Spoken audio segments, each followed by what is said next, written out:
Alonso révèle pourquoi il a été contraint de conduire comme un kamikaze. Après avoir choisi de ne pas s'arrêter lors d'une des deux premières périodes de voiture de sécurité virtuelle, le double champion de F1 a été contraint de passer au stand sous drapeau vert, compromettant ainsi sa course. À la question de savoir où il avait perdu la main, Alonso a répondu: le moteur, c'est la seule réponse possible. Nous avons eu un problème de moteur au 20e tour, où nous avons coupé l'énergie très tôt sur la ligne droite, dès la sortie des virages. Nous avons essayé de le réparer, mais ça n'a pas marché, heureusement. Nous n'avons pas abandonné et nous avons encore marqué quelques points, mais jusqu'à ce moment-là, on se battait pour le podium. Au début de la course, je me sentais solide par rapport à Hamilton. Nous n'avions pas le rythme de Max ni de Carlos. Bien qu'Alonso ait terminé 7ème, il a ensuite été relégué à la 9ème place, avec ses 5 secondes de pénalité. On était en mesure de contrôler Hamilton et Mercedes, et ensuite les voitures de sécurité virtuelle, chanceuses ou malchanceuses, ont changé la physionomie de la course. Peut-être aurions-nous pu nous battre pour la Petro P4. Mais quand le problème du moteur est arrivé, il s'agissait juste d'essayer de survivre, d'essayer d'obtenir le DRS, et de conduire de manière kamikaze dans les virages, avant la détection, parce que le DRS était ma seule sécurité sur la ligne droite, après ça. Ouais, et puis zigzaguer comme un bâtard devant Bottas, quoi. Voilà. Voilà la conduite de Fernando Alonso. Bravo Fernando, hein. C'est ça que tu montres comme modèle aux jeunes pilotes? Ah bah c'est pas joli, hein. Allez, ciao. Alors, une pétition a été mise en place contre le Grand Prix de Nice, sur la plateforme change.org, pour dire non à l'idée d'un transfert à Nice. Le collectif citoyen 06 a dénoncé un projet totalement irresponsable, un contresens des urgences environnementales, alors que la ville de Nice est très bruyante et très polluée. Une pétition qui n'a pour l'instant pas eu l'effet escompté, avec seulement 481 signatures. Dans un communiqué, Patrick Allemand a d'abord ironisé en parlant d'un poisson d'avril, avant d'affirmer s'opposer à ce projet au nom de son association Nice au cœur, à travers la fameuse pétition. C'est un projet qui est en totale contradiction avec l'objectif de faire de Nice la ville verte de la Méditerranée. Elle doit réduire sa production de gaz à effet de serre et lutter contre le réchauffement climatique, a signifié l'ancien élu socialiste, faisant part de son inquiétude concernant le financement d'un projet porté par des collectivités déjà très endettées. De son côté, l'élu niçois Jean-Christophe Picard s'est lui aussi montré plus que sceptique face à un tel projet. Ça pollue, ça fait du bruit, ça coûte cher. Une belle idée aussi, à tout plaire au vieux monde.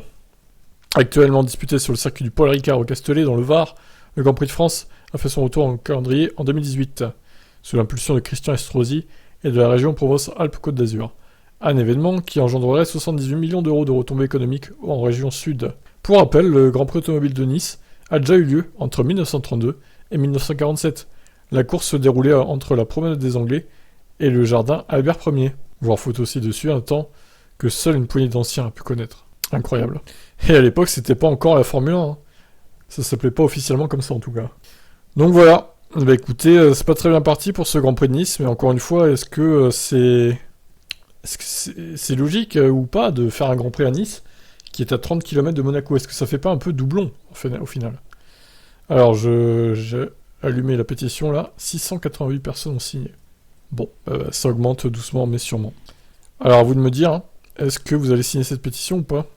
Ou alors voulez-vous un Grand Prix à Nice? Ciao. Alors certains trouvent le rétablissement du dos d'Hamilton louche. Des fans de F1 s'en prennent à Lewis Hamilton pour la guérison miraculeuse de son dos après le Grand Prix du Canada. Hamilton a déclaré: je suis de nouveau jeune, après avoir décroché son deuxième podium de la saison. Il a poursuivi en disant: c'était assez impressionnant d'obtenir cette troisième place.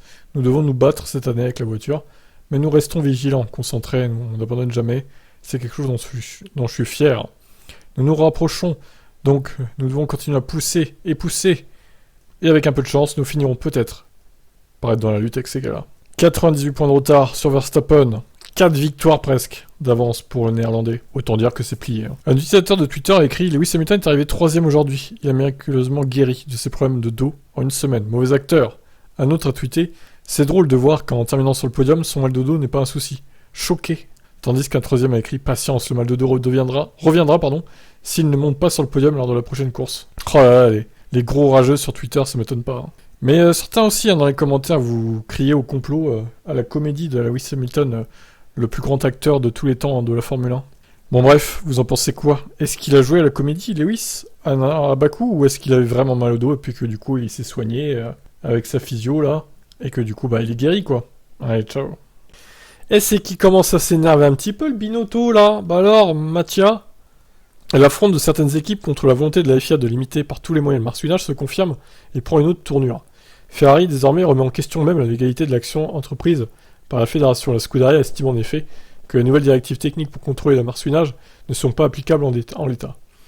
Pour Mattia Binotto, une directive technique ne peut avoir pour effet de changer le règlement, mais simplement de le préciser, même pour des impératifs de sécurité. La FIA devrait ainsi passer par une voie plus formelle, soit la modification du règlement. Ouais, je suis pas totalement désaccord avec ça, c'est vrai que c'est un peu fait à l'arrache tout ça, et au dernier moment surtout. Pour nous, cette directive technique n'est pas applicable, c'est quelque chose que nous avons mentionné à la FIA. Une directive technique est là pour clarifier les règlements, ou pour régler les problèmes de régulation. Elle n'est pas là pour changer les règlements, c'est une question de gouvernance. Une procédure existe, une procédure précise existe pour des changements de règlement, oula, petite coquille, de règlement, même pour des modifs de sécurité en cours de saison, rappelle Mattia Binotto. Il faudrait ainsi que la FIA entreprenne de consulter le comité consultatif technique avant de soumettre un changement au règlement au Conseil mondial du sport auto pour approbation, ce qui n'a pas été fait. Une autre directive technique, ajouter un second plancher pour limiter le marsouinage, introduite à Montréal, serait d'ailleurs hors sol pour le moment et nécessiterait encore de nombreux travaux pour Binotto. Les instructions de la directive ont été émises par erreur. Une partie de celle-ci concernant la métrique de vérification des oscillations verticales n'a pas été appliquée et les supports de rigidité pour limiter le marsouinage supplémentaire n'ont été installés dans aucune voiture pour le week-end. Donc, beaucoup de bruit pour rien. Alors, il attaque Mercedes. D'ailleurs, Mercedes a été la seule équipe à pouvoir tester les changements de cette nouvelle directive à Montréal, avec une voiture expérimentale. Or, la directive n'a été reçue que très tardivement, le jeudi, par les équipes. Binotto s'interroge donc, comment Mercedes a-t-elle fait pour mettre au point cette solution si vite? Il sous-entend, bien sûr, un dialogue caché préalable entre la FIA et Mercedes. Ce sont des graves accusations, là, Mattia, attention, hein. Attention, Mattia, je vais me fâcher, hein. Toto Wolff dit qu'ils l'ont fait en une nuit. Ce que je peux dire, c'est que Ferrari ne serait pas capable de faire ça, en une nuit donc. Je suis sans doute surpris qu'une équipe soit aussi forte pour faire ça du jour au lendemain. Je ne peux peut-être croire ce qu'il a dit. Oui, non, tu n'y crois pas, absolument pas. Hein. Alors, j'ai envie de dire, est-ce que Ferrari est la meilleure équipe de tous les temps? Est-ce que si Ferrari ne peut pas faire quelque chose, ça veut dire que les autres peuvent pas le faire? Il y a ça aussi. Faut peut-être redescendre un petit peu, Mattia. Peut-être que Mercedes a été plus réactif que Ferrari sur ce point-là. Et faut pas voir le mal partout, faut pas croire qu'ils commencent à tricher. Ils font des dessous de table avec la FIA. C'est du délire, là, n'importe quoi. Hein. Pourquoi d'ailleurs la FIA aurait prévenu Mercedes en exclusivité et pas Red Bull ou une autre équipe? Ça n'a aucun sens. Bref, il ferait mieux de se concentrer sur les performances de son équipe et sur ses arrêts au stand et sur ses stratégies parce que là, bon, il y a du boulot. Hein. Vous en pensez quoi? Ciao. Une ministre canadienne dénonce l'hypocrisie de Vettel. Donc ça, c'était avant le Grand Prix, avant la course. C'était le vendredi, tout simplement. Non, c'était le samedi même. Et oui, effectivement, Vettel avait arboré ce casque qu'il n'a pas arboré pendant la course. Donc la ministre lui reproche, quelque peu à juste titre, de lier ce message au sponsoring d'Aramco notamment, qui est la compagnie pétrolière la plus polluante au monde. Le quadruple champion du monde n'a évidemment jamais commenté les activités d'Aramco, mais la ministre en a profité pour dénoncer la dissonance de Vettel. J'ai vu beaucoup d'hypocrisie au fil des ans, mais celle-ci est le comble du ridicule. Un pilote de course sponsorisé par Aston Martin avec un financement de Saudi Aramco se plaint des sables bitumineux. Aramco a la plus grande production quotidienne de pétrole de toutes les entreprises au monde. C'est vrai que bon, paye ta logique, hein. Elle est réputée pour être le plus grand contributeur aux émissions mondiales de carbone, toutes entreprises confondues, depuis 1965. Plutôt que de diaboliser les sables bitumineux, qui sont en voie d'atteindre la neutralité carbone, les gens pourraient chercher à réduire leur propre empreinte carbone. Peut-être une voiture à pédales pour la Formule 1. Ok, quoi. Alors, je vais continuer la vidéo, parce qu'il y a eu la réponse de Vettel à ça, du coup. Donc voici sa réponse. Il ne s'agit pas de moi. Il admet parfaitement une sorte de double discours. Je le suis, a déclaré Vettel avant de s'agacer des attaques personnelles à son encontre. Je suis un peu déçu que les personnalités politiques s'attaquent à un niveau personnel, parce qu'il ne s'agit pas de moi, il ne s'agit pas du tout de moi, il s'agit de la situation dans son ensemble. Oui, je suis un hypocrite, en faisant ce que je fais pour gagner ma vie, ou en faisant ce que j'aime. Nous avons tous des passions différentes. C'est la façon dont je peins, en quelque sorte, ma toile. Le quadruple champion du monde rappelle que l'industrie pétrolière dans son ensemble doit changer sa façon de procéder. Selon lui, il est crucial d'abandonner les énergies fossiles, et il pense que le principal pour lui est de faire passer ce message, même au sein d'une discipline qui repose, pour l'instant, sur les dites énergies. Il y a des solutions pour l'avenir, pour le rendre plus durable, et ne pas dépendre des combustibles fossiles à l'avenir. À cet égard, ça semble excitant. Je pense qu'il est décevant que nous le ramenions à un niveau personnel, et que nous manquions de regarder la situation dans son ensemble. Ce qui est vraiment important, c'est le message selon lequel nous devons passer à l'action, abandonner les combustibles fossiles et commencer à baser tout notre mode de vie sur les énergies renouvelables. Je pense donc que c'est la vision d'ensemble que j'essaie d'aborder. Mais ça reste un petit peu hypocrite de ta part, Sébastien. Bon, c'est bien de dénoncer des choses. Enfin, en vrai, s'il était en Formule E, par exemple, ça serait plus légitime de dénoncer ce genre de choses. Mais là, il y a quand même Aramco marqué sur son aileron arrière. C'est un peu bon... C'est moche, c'est très moche. Donc maintenant, voilà.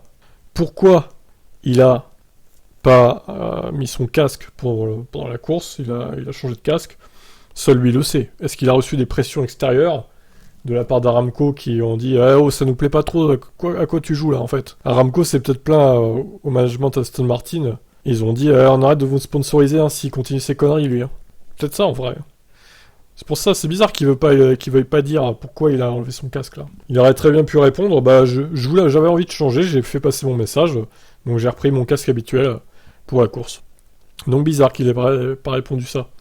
Qu'est-ce que vous en pensez, ciao? Sainz s'est convaincu qu'il aurait pu gagner sans voiture de sécurité. Difficile à dire en vrai. Il aurait fallu qu'il résiste beaucoup à Max, qui lui avait des pneus neufs. Ça aurait été compliqué. C'était une bataille intense et difficile avec Max. Je savais que j'avais un peu plus de rythme que lui depuis le début de la course et je pense que j'avais 5 ou 6 tours de moins que lui en pneus. Mais pour doubler ici, il fallait au-delà de ces 2 ou 3 dixièmes. J'ai tout donné, je risquais tout sur les vibreurs, près du mur, et j'ai eu quelques moments limite dans l'air sale. Je me suis approché plusieurs fois, mais pas assez pour vraiment faire une attaque à l'intérieur. Mais je peux vous dire que je poussais. Ferrari n'a pas osé mettre les pneus médiums ou tendre à Sainz durant le dernier arrêt, pensant qu'il aurait une vingtaine de tours effectués après la relance. Finalement, la voiture de sécurité est restée longtemps en piste, il est resté que 16 tours, mais l'Espagnol comprend la prudence de Ferrari. Il aurait peut-être fallu tenter, encore Ferrari, il aurait peut-être fallu tenter de mettre des médiums. Ils auraient tenu, je pense, même 20 tours ils auraient tenu. Encore une fois, on est trop prudent. Et c'est pas comme ça que vous allez gagner un championnat, les gars. La voiture de sécurité est restée dehors un peu plus longtemps que ce que je pensais, ou que l'équipe pensait. Au moment où le drapeau vert est apparu, il restait que 16 tours, ce qui était le bon nombre de tours pour essayer de mettre les pneus tendres, et essayer de dépasser Max lorsqu'il chauffait, c'est gomme dur. Maintenant, c'est facile à dire, à ce moment-là, avoir une vingtaine de tours à faire, le pneu dur était certainement l'option la plus rapide pour aller jusqu'à l'arrivée. Surtout en sachant que c'était un dur un peu plus frais que Max. C'est dommage. Comme Verstappen, Sainz pense qu'il aurait eu une meilleure chance de victoire sans la voiture de sécurité en tentant qu'un arrêt contre 2 pour son rival. Je pense que sans la SC, comme Max l'a dit, il n'aurait pas pu me rattraper facilement. Je crois que ça aurait été une bonne bataille à la fin. Comme il me rattrapait, j'étais prêt à me battre jusqu'au drapeau damier. J'étais dans le bon rythme, je faisais encore une 17-3. Et je pense que nous aurions pu rester en tête jusqu'à l'arrivée. On ne saura jamais, de toute façon, voilà. L'Espagnol est satisfait d'avoir une Ferrari très maniable, y compris lorsqu'il suivait la Red Bull, à moins d'une seconde et que ses gommes surchauffaient. Il confirme avoir fait tout son possible, mais il lui manquait un peu de perfo pour aller chercher la win. Sans le DRS, c'est impossible parce que le DRS vous affecte beaucoup, surtout sur ce circuit où vous pouvez pas avoir de trajectoire différente. Il n'y a que des chicanes et vous n'avez nulle part où mettre votre très long avant pour éviter le sous-virage et la surchauffe des pneus. Mais même comme ça, j'étais satisfait et confiant d'être dans l'air sale. J'ai réussi à rester 16 tours dans la zone du DRS, même en surchauffe. J'ai pu me reprocher dès que le DRS s'est ouvert. Il s'agissait ensuite de refroidir les pneus et de régénérer la batterie pour essayer de vraiment la vider en le rattrapant. Comme j'ai dit, j'ai tout donné. Face à la Red Bull, nous étions les plus rapides. Je pense que nous l'avons été toute la course. C'est la première fois de la saison que je peux dire que j'étais l'homme le plus rapide sur la piste. Ouais, alors je suis pas trop d'accord avec ça, parce qu'à un moment donné, quand même, Verstappen avait 8 secondes d'avance, ce qui est quand même beaucoup. Ça me donne un peu de confiance et d'espoir pour les prochaines courses, mais 2 ou 3 dixièmes ne sont pas suffisants pour dépasser une Red Bull. Vous avez besoin de plus de 5, 6 dixièmes d'écart de rythme si vous voulez vraiment avoir une chance de dépasser Max. Après plusieurs courses difficiles, Sainz enchaîne son deuxième podium en 3 courses et reprend confiance en sa Ferrari. Les sorties de piste de début de saison s'éloignent et il se sent capable de trouver la limite. Je l'espère, mais comme je l'ai dit il y a quelques courses, je vais davantage prendre les choses comme elles viennent, sans trop penser au championnat, ou à quoi que ce soit d'autre. Je vais vraiment me concentrer sur la piste, et voir si je peux obtenir une bonne fenêtre de perfo et de confort dans la voiture. Ce week-end, j'étais très rapide dès les EL1, et autant en qualif qu'en course. En course, j'ai poussé à fond, sans avoir peur de perdre la voiture, comme je l'avais fait à Barcelone par exemple. Nous avons aussi fait de bons progrès. Nous avons changé quelques trucs sur la voiture pour essayer de la rendre un peu plus à mon goût. Ça semble fonctionner. Mais en même temps, j'ai besoin de plus de circuits, j'ai besoin de plus de différents types de virages, pour avoir une véritable sensation de cela. Bon, voilà, conclusion, Sainz est de retour aux affaires, Niveau rythme, niveau confiance, il fait plus d'erreurs, donc c'est plutôt de bon augure pour la suite du championnat. Mais est-ce que c'est pas déjà trop tard, en termes comptables? Je vous laisse commenter. Ciao. Alors c'est vrai que Vettel il n'avait pas son casque de militant écologiste pour la course. Donc est-ce que c'est dû à des consignes de la part d'Aston Martin? Apparemment ce n'est pas le cas. Interrogé à ce sujet par la chaîne RTL, Vettel a botté en touche. Y a-t-il d'autres questions? Je veux rien dire à ce sujet maintenant, mais j'ai toujours plus d'un casque. C'est bizarre. Le patron d'Aston Martin, Mike Crack, a démenti que Vettel a reçu de l'ordre de laisser tomber le casque en question de la part de son équipe. Il voulait utiliser le casque et le t-shirt pour attirer l'attention sur le sujet. À un moment donné, il a décidé que l'attention avait été attirée. Comme vous et moi, il ne porte pas le même t-shirt tous les jours. Vous avez vu, dans le passé, que de telles campagnes ont principalement lieu le vendredi et le samedi. Mais bien sûr, il est libre de prendre ses propres décisions. C'est un homme libre. Crack a toutefois déclaré que Vettel informe normalement l'équipe de ce qu'il prévoit de faire en matière de message politique.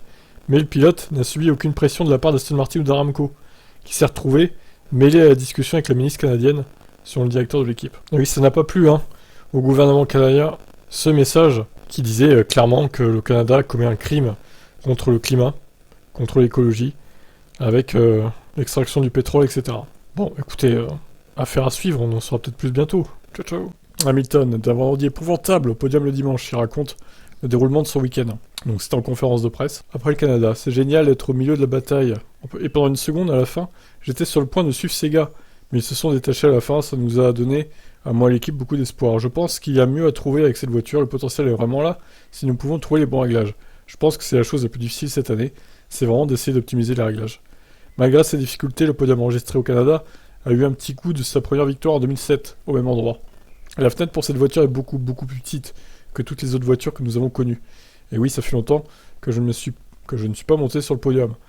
Donc d'autant plus que j'ai eu le premier podium ici il y a 15 ans, être de retour et ressentir l'énergie de la foule m'a rappelé la première année ici. Il était assez désabusé vendredi après une journée difficile durant laquelle ses tests n'avaient pas fonctionné. Il avait dit samedi après les qualifs que les réglages testés par Mercedes avec Russell étaient meilleurs et cette configuration a effectivement fonctionné. L'équipe travaille chaque vendredi sur 2 setups totalement différents pour essayer de comprendre sa monoplace, ainsi que pour trouver la meilleure direction possible pour la suite du week-end. Au Canada, c'est Hamilton qui avait hérité de la pire configuration à tester en essai libre. J'étais pas vraiment perdu, c'est juste qu'on a essayé 2 voies différentes, et la voie que j'empruntais était épouvantable. Donc, nous avons rassemblé toutes les données que nous avions, et nous avons fait des changements drastiques dans la configuration. Et c'était beaucoup plus agréable en course. C'était plus conforme à ce que nous avions prévu, c'était bien. Quand vous faites une course complète, vous découvrez beaucoup de choses sur la voiture, sur la relation que vous avez avec la voiture et les données, etc. Il y a donc beaucoup de choses à retenir de la course. Une chose est vraiment géniale, et que nous avons une très bonne fiabilité, ce qui, je pense, est un véritable hommage à tout l'excellent travail que l'équipe fait dans les usines. Il explique en détail les tests qu'il a effectués vendredi et l'effet néfaste qu'ils ont eu sur la W13. L'équilibre que j'avais vendredi était neutre, super positif, donc pas de train arrière. Et dès que vous appliquez un degré de virage, le train arrière change. Donc je me battais constamment contre ça, c'était très difficile à garder sur la piste. C'est pourquoi je n'ai pas terminé mon low run, parce que c'était tout simplement impossible de piloter dans la fenêtre de réglage que nous avons essayé. C'était juste une expérience, pour voir si la voiture fonctionnerait, ça n'a pas marché. Donc, nous avons fait les changements en course, et en course, il y avait un bien meilleur équilibre en termes de sous-virage. J'avais une meilleure motricité. Donc c'était le jour et la nuit, nous avons encore des rebonds, ça ne s'en va pas. Mais c'était beaucoup mieux qu'à Bakou ce week-end avec la suspension qu'on a choisie. Ah, bon, si la suspension est meilleure, déjà c'est bien. La prochaine course se jouera devant son public et Hamilton espère y briller, même s'il craint que le marsouinage et la rigidité des suspensions de W13 ne soient pas une bonne chose sur le tracé plutôt bossé de Silverstone. Ah merde. Je pense que nous sommes meilleurs dans les virages à moyenne et haute vitesse que dans les virages à basse vitesse. Mais nous avons des rebonds, donc je ne sais pas comment ça va se passer à Copse et dans ces endroits. Max ne sait pas de quoi je parle. Allez bim. Un petit tacle à Max, au passage, mais Carlos sait ce que je dis, donc ça va être intéressant pour nous là-bas. Mais oui, j'ai vraiment hâte de retourner au Royaume-Uni. Le temps est incroyable en ce moment, donc j'espère que ce sera pareil dans 2 semaines. Oh bah écoutez, si on peut avoir un peu de pluie dans 2 semaines, pourquoi pas. Bon là évidemment c'est trop tôt pour tirer des prévisions météo, mais bon c'est l'Angleterre, ça peut vite changer quand même. Il faut resurfacer comme a dit Wolf, voilà, resurfacer Grande-Bretagne, au moins ça.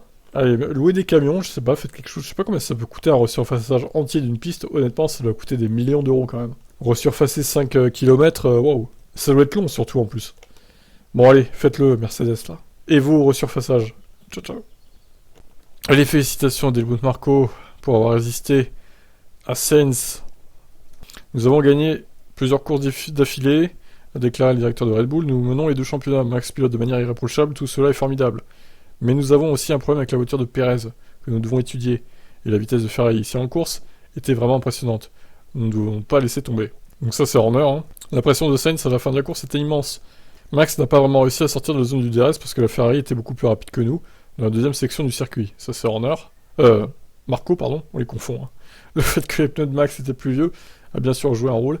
Donc je dois lui tirer mon chapeau pour avoir supporté une telle pression. Heureusement pour nous, Sainz a commis 2 erreurs dans l'épingle. Même sans la plus grande pression, Max a piloté sans faire une erreur. Ça n'a pas aidé que sa radio soit tombée en panne. Donc nous ne savions pas s'il avait reçu notre message disant qu'il pouvait libérer un peu plus de puissance. Mais si la radio ne fonctionne pas, nous avons au moins l'avantage de ne plus entendre de plainte.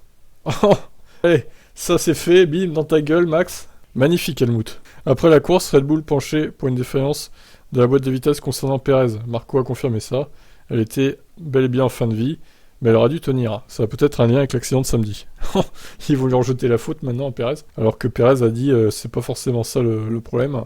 Marco est toutefois heureux de constater que la Red Bull RB18 pour l'instant est la référence en matière de performance.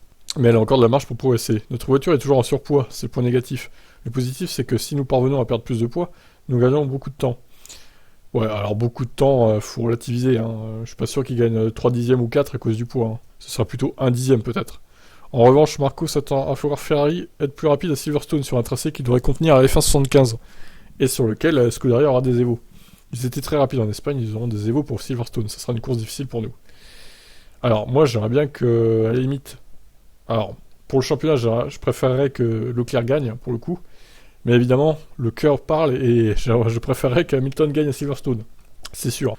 Maintenant, si Red Bull peut faire 5 et 6 à Silverstone, ça peut nous relancer totalement le championnat. Enfin, totalement.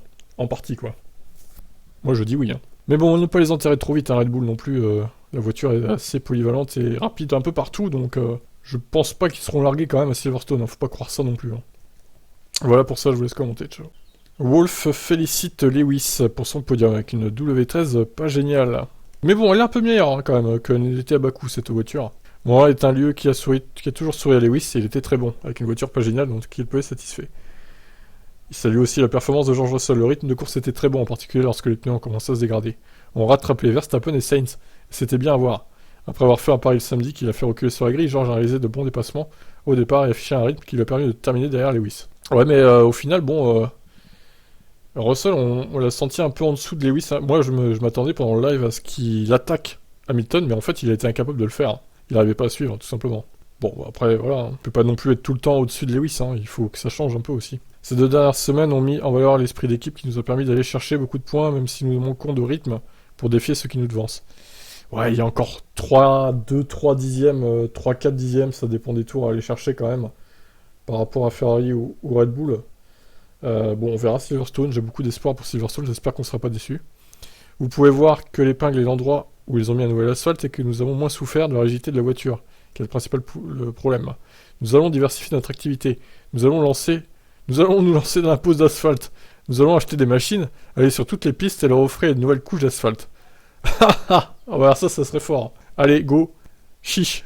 Reprenant son sérieux, il a décrit un des enseignements du week-end. La voie à suivre est simplement de développer la voiture dans une fenêtre différente de celle que nous avions. Elle était très basse au sol et il est clair que ça ne fonctionnait pas. Donc je pense que nous avons une nouvelle direction de développement. Nous n'avons pas réussi dans de nombreux domaines, mais nous avons compris le problème et nous devons le résoudre. Chauveline, c'est un bon résultat pour l'équipe de décrocher à nouveau 3e et 4e place. C'est encourageant de voir que notre rythme était meilleur à Montréal qu'à Bakou. Nos 2 pilotes ont réalisé une bonne course. Lewis a livré une course solide jusqu'au podium. Nous n'avons pas le rythme de Max ou Carlos, mais la plupart du temps, il nous manquait que 2 ou 3 dixièmes pour tenter de réduire l'écart. C'est ça. Chauveline est même étonné de voir que la configuration pour la pluie de Russell a bien fonctionné sur le sec, donnant une bonne stabilité aux Britanniques sans l'empêcher de dépasser en ligne droite. George nous a surpris par son habilité à dépasser lors du premier relais. Nous avons opté pour un gros aileron sur sa voiture durant les qualifs pour voir ce qu'il pouvait faire sur le mouillé, mais nous pensions que ce serait un problème en course. Cependant, il était en mesure d'attaquer dans les virages, il a bien progressé dans le peloton pour terminer 4e. C'est difficile de savoir à quoi nous attendre à chaque fois que nous nous rendons sur un circuit, mais nous avons certainement maximisé une opportunité ce week-end et appris davantage de notre voiture. Les équipes de Brackley et Brixworth continuent de pousser fort. Il y a beaucoup de choses à améliorer sur la voiture, mais cette course nous encourage à continuer de faire en sorte de réduire l'écart. Ok, bon, c'est de bon augure pour la suite, maintenant il faut pas relâcher, et il faut pas qu'on revive des courses comme Miami qui était pas terrible, ou Bakou qui était dégueulasse aussi. Même si au niveau des points, Bakou c'était pas mal. Donc voilà, il va falloir pusher fort, hein. C'est l'objectif de Mercedes. On arrive bientôt à la mi-saison. On y sera après le Grand Prix d'Autriche du coup. Donc bon, il reste 2 courses avant la mi-saison, hein. Ça passe vite hein, cette saison quand même. Allez, je vous laisse commenter. Leclerc reste motivé pour le titre grâce au rythme de sa Ferrari. Il vise un week-end propre à Silverstone et la victoire, pourquoi pas. Oui, alors moi je veux bien, la Ferrari certes elle est rapide. Mais encore une fois, il y a tellement de points qui ont été balancés à la poubelle là. Il y a plus de 90 points de delta entre le moment où il était en tête avec 46 points d'avance et là, quoi. C'est délirant, c'est totalement délirant, les points perdus. Ça me motive parce que je sais bien sûr que le rythme est dans la voiture. Tant que c'est pratiquement possible, j'y crois.